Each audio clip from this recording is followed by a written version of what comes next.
Good day everyone! It's me again, Emlo Stories. Pag-open ko nga ng aking Facebook mga mare ay nakita ko agad ang post ng isa sa aking mga FB friends. Sakto naman dahil wala talaga kaming ulam ngayon. At ito nga ay umorder ako ng 50 pesos. Opo, halagang 50 pesos ay meron akong sariwang isda at take note, free delivery pa yan ha. Sa totoo lang naman ay hindi talaga ako familiar sa mga pangalan ng mga isda na ito. Ang alam ko lang yata ay tilapia at bangos. Pero sabi nung binilhan ko, ito daw itiman, surahan at hilak. Ay, ilam whatever it is.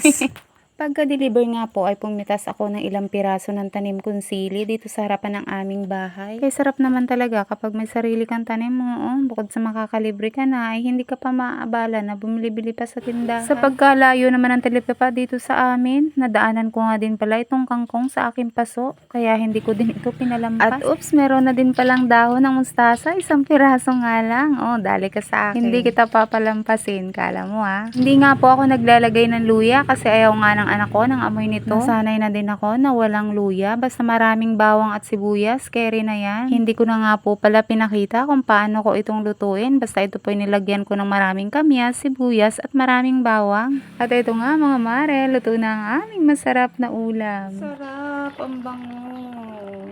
Kahit hindi kita kilala, titirahin kita mamaya.